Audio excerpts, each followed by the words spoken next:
Hello दोस्तों, आज मैं भारतीय भूगोल का नेक्स्ट टॉपिक भारत के तटीय मैदान ये लेके आया हूँ आपके लिए। जैसा कि आप देख रहे हैं इस मैप के अंतर्गत भारत के जो तटीय मैदान हैं वो कहाँ से कहाँ विस्तृत है। तो जो भारत का जो तटीय मैदान है वह 9 राज्यों से होकर 9 राज्यों में विस्तृत है।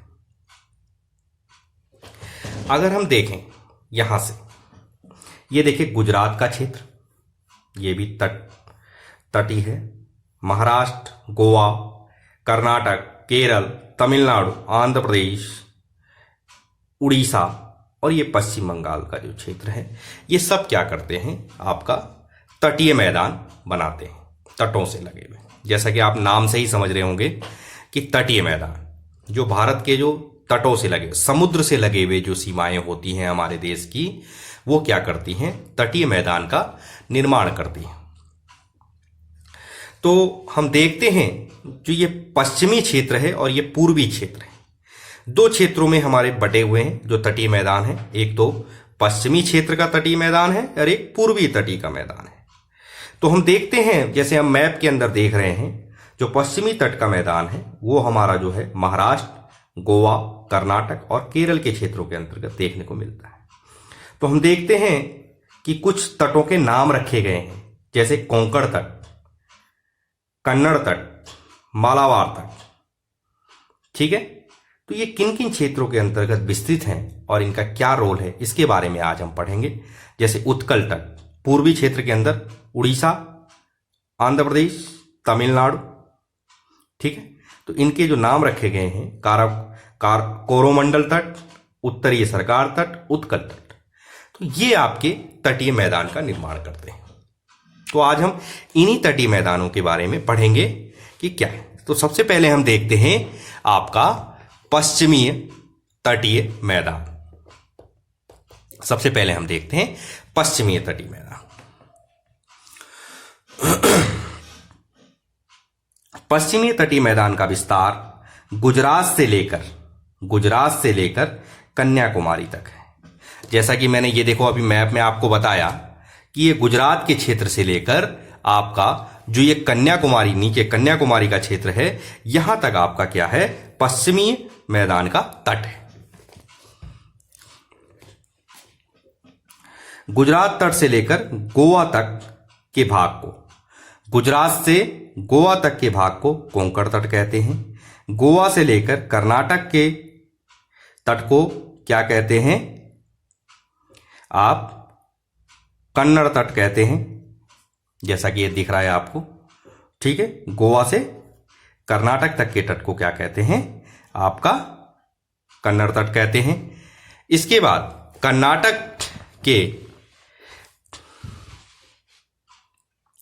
कर्नाटक के मंगलोर से लेकर कन्याकुमारी, नीचे कन्याकुमारी तक का जो तट है वो मालाबार का तट कहलाता है। मालाबार का तट अनेक लैगून झीलें पाई जाती है। मालाबार के तट के अंतर्गत देखा जाता है कि यहां पर बहुत सारी क्या होती है, लैगून झीलें पाई जाती हैं। उदाहरण के लिए केरल में बेम्बानाड झील और अष्टामुदी झील।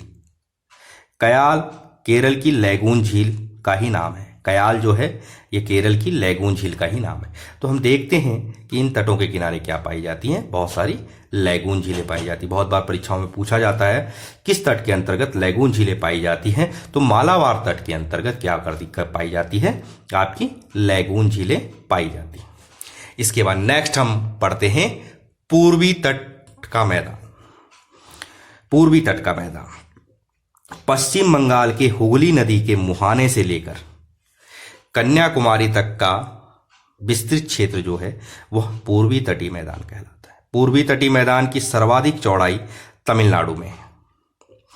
उड़ीसा में पूर्वी तटीय मैदान को उत्कल तट भी कहते हैं। उड़ीसा में जो पूर्वी तटीय मैदान है उसे उत्कल तट के नाम से जाना जाता है। आंध्र प्रदेश गोवरी डेल्टा और कृष्णा डेल्टा के बीच के भाग को उत्तरीय सरकार तट कहते हैं। तमिलनाडु का तटीय मैदान को कोरोमंडल का तट कहते हैं। तो ये साथियों जरूर याद कर लीजिए, इन्हें नोट डाउन कर लीजिए, क्योंकि परीक्षाओं में बहुत बार पूछा जाता है इन तटों के बारे में कि ये तट किस क्षेत्र के अंतर्गत पाए जाते हैं। तो ये तट आपके ये पूर्वी क्षेत्र के तट कौन से हैं? पश्चिमी तटीय क्षेत्र, पश्चिमी तट के मैदान के जो क्षेत्र हैं उनको किस नाम से जाना जाता है? पूर्वी तटीय मैदान के क्षेत्र के तो किस के नाम से जाना जाता है? तो ये हमें जरूर याद रखना चाहिए साथियों। तमिलनाडु का तटीय मैदान को क्या कहते हैं? कोरोमंडल तट कहते हैं। पूर्वीय तटीय मैदान पर भी कुछ लैगून झीलें पाई जाती हैं, जैसे चिल्का झील उड़ीसा में। बहुत बार प्रश्न के अंदर पूछा जाता है चिल्का झील कहाँ पाई जाती है, तो ये लैगून झील का उदाहरण है और उड़ीसा में पाई जाती है। इसके बाद पुलिकट झील आंध्र प्रदेश के अंदर पाई जाती है, ये भी आपकी लैगून झील का उदाहरण है। पुलिकट झील के बीचों बीच श्रीहरिकोटा द्वीप है, इसी पर इसरो द्वारा अंतरिक्ष केंद्र है। तो आप देखते हैं जो पुलिकट झील है जो उसी के बीचों बीच क्या है? आपका हरिकोटा द्वीप है। यहीं पर हमारा इसरो जो है का अंतरिक्ष केंद्र है। इसरो को कहते हैं सतीश धवन अंतरिक्ष केंद्र भी कहते हैं इसे, ठीक है। सतीश धवन अंतरिक्ष केंद्र के नाम से भी हम इसे जानते हैं। पूर्वी तटीय मैदान की नदियां डेल्टा का निर्माण करती हैं, वहीं पश्चिमी तटीय मैदान की नदियां एस्चुअरी या ज्वार नदमुख का निर्माण करती हैं। ठीक है साथियों, यहां तक क्लियर? सभी लोग नोट डाउन करते चलें और उसे समझते चलें। इसके बाद उत्तर भारत का मैदान। उत्तर भारत के मैदान को अगर हम देखें तो उत्तर भारत, ये अभी तक तो हमने तटीय मैदान के बारे में देखा, अब हम देखते हैं कि उत्तर भारत का जो मैदान है वह भी क्या है? बड़ा विशालतम है। और हमारी जितनी भी नदियां निकलती हैं, चाहे वो गंगा हो, सिंधु, ब्रह्मपुत्र, इन सब नदियों का जो क्षेत्र होता है इसे हम क्या कहते हैं? आपका उत्तर भारत का मैदान कहा जाता है। उत्तर भारत का जो विशालतम मैदान है ये सब नदियां मिलकर, सिंधु, गंगा, ब्रह्मपुत्र, ये सब नदियां मिलकर बनाती हैं। ठीक है, क्योंकि इसका निर्माण इन नदियों के निक्षेप क्रियाओं द्वारा हुआ है। उत्तरी मैदान की उत्तरी सीमा शिवालिक और दक्षिणतम सीमा नर्मदा व विंध्याचल है।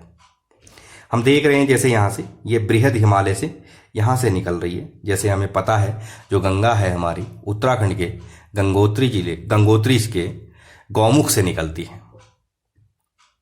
इस तरीके से निकलते हुए वो बहते बहते मैदानी क्षेत्रों के अंदर चले जाती है और मैदानी क्षेत्रों के अंदर जाते जाते आपका पश्चिम बंगाल के बाद बंगाल की खाड़ी में जाके गिर जाती है। देखिए इस तरीके से हम देखते हैं बृहद हिमालय, लघु हिमालय, शिवालिक हिमालय और बीच में फिर इसके भाबर क्षेत्र और तराई क्षेत्र जो पड़ता है। उसके बाद हम दो तरीके से बांगर क्षेत्र और खादर क्षेत्रों में नदियां विस्थापित होते हुए अपने समुद्र के अंदर जाके एक डेल्टा बनाते हुए अपने समुद्र के क्षेत्र के अंदर गिर जाती हैं। उत्तर भारत के मैदानों को ये 4 भागों में बांटा जाता है।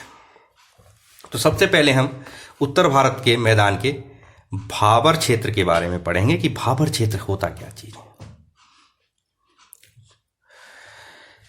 हिमालय से निकलने वाली नदियां हिमालय से बड़े बड़े शिलाखंडों को काट कर लाती हैं, उन्हें बहाकर शिवालिक के निचले हिस्सों में लाकर छोड़ देती हैं। क्योंकि मैदान में नदियों का ढाल कम हो जाता है जिससे शिलाखंड आगे नहीं बह पाते हैं, इसी क्षेत्र को भाबर प्रदेश कहते हैं। भाबर क्षेत्र सिंधु नदी से लेकर पिथिस्ता नदी क्षेत्र तक विस्तृत है। भाबर क्षेत्र शिवालिक के दक्षिण में विस्तृत है। इस क्षेत्र की विशेषता है कि नदियां विशाल खंडों के नीचे से बहने लगती हैं और सतह पर जल समाप्त हो जाता है। भाबर प्रदेश क्षेत्र कृषि के लिए उपयोगी नहीं होता है क्योंकि यहाँ पर मोटे मोटे पत्थर होते हैं और शिलाखंड होते हैं, पत्थर होते हैं, मिट्टी की मात्रा बहुत कम होती है जिसलिए ये उपजाऊ नहीं होते हैं। इसके बाद नेक्स्ट आता है तराई क्षेत्र। जब नदियां भाबर प्रदेश से बहकर निकलती हैं तो आगे का क्षेत्र दलदली हो जाता है। ठीक है, जब वो मोटे मोटे शिलाखंडों को छोड़ते हुए आगे निकलती हैं अपनी मिट्टी को बहाव को लेते हुए, तो कुछ जगह ऐसे होते हैं जहां पर दलदली मिट्टी हो जाती है। इस क्षेत्र को हम तराई प्रदेश कहते हैं। तराई क्षेत्र धान की खेती के लिए उपयोगी है, क्योंकि वहाँ पानी, दलदली क्षेत्रों में पानी बहुत ज़्यादा मिलता है, पानी जमा हुआ रहता है, तो इसलिए वहाँ धान की खेती के लिए उपयोगी होता है। तराई क्षेत्र के रेंगने वाले जहरीले जीव जंतु की अधिकता भी पाई जाती है। देखते हैं कि जहाँ दलदली क्षेत्र होता है वहाँ जहरीले जीव जंतु ज़्यादा पाए जाते हैं। इसके बाद आगे हम देखते हैं बांगर प्रदेश। बाढ़ के पुराने मैदान को बांगर प्रदेश कहते हैं। ये नदी से कुछ दूर होते हैं और ऊंचे होते हैं। और दूसरा है खादर प्रदेश। यह बाढ़ के नवीन मैदान को कृषि के लिए उपयोगी बनाते हैं। यह बाढ़ग्रस्त क्षेत्र होते हैं, जहां बार बार, जिन क्षेत्रों के अंतर्गत बार बार बाढ़ आती है, वो क्षेत्र के जो क्षेत्र होते हैं वो खादर प्रदेश कहलाते हैं। और यह बड़े ही उपजाऊ होते हैं, क्योंकि बार बार बाढ़ आती है तो अलग दूसरी जगह की मिट्टियों को, उपजाऊ मिट्टियों को लेकर इन क्षेत्रों के अंदर छोड़ जाती है, जिससे क्या होती है, यहाँ पर हमेशा मिट्टी नवीन होती है और खेती के लिए बहुत ही उपयोगी होती है। आगे देखते हैं साथियों, गंगा द्वारा निर्मित मैदान। क्योंकि गंगा जो है बहुत, भारत के अंदर बहुत लंबी नदी मानी जाती है, तो गंगा द्वारा निर्मित मैदान जो है, गंगा उत्तराखंड, उत्तर प्रदेश, बिहार, झारखंड और पश्चिम बंगाल में मैदान का निर्माण करती है। गंगा नदी उत्तराखंड राज्य में भाबर और तराई मैदान क्षेत्र का निर्माण करती है। उत्तर प्रदेश और बिहार में यह बांगर और खादर का निर्माण करती है। पश्चिम बंगाल में यह डेल्टाई मैदान का निर्माण करती हैं, और जिस मैदान का निर्माण करती हैं इसे सुंदरवन का डेल्टा कहते हैं। सुंदरवन का जो डेल्टा जो है वह पश्चिम बंगाल के अंदर है। तो ये बहुत बार परीक्षाओं में पूछा जाता है सुंदरवन का डेल्टा कहाँ है, तो यह पश्चिम बंगाल के अंदर। यह धान के लिए बहुत ही, ये क्षेत्र जो है धान की खेती के लिए बहुत ही ज़्यादा प्रचलित है। ठीक है साथियों, आगे देखते हैं। डेल्टा मैदान का निर्माण गंगा नदी के अलावा ब्रह्मपुत्र नदी के द्वारा भी होता है। यह विश्व का सबसे बड़ा डेल्टाई प्रदेश है, क्योंकि यहाँ पे दो दो नदियों के मुहाने, दो दो नदियां आके गिरती मिलती हैं। एक तो गंगा भी आ रही है बड़ी तेजी के साथ अपने बहुत सारा जल को लेते हुए, और इसी के साथ साथ आपका ब्रह्मपुत्र भी आपका आ रही होती है, जिसका पानी भी पश्चिम बंगाल होते हुए बंगाल की खाड़ी में जाके गिरता है।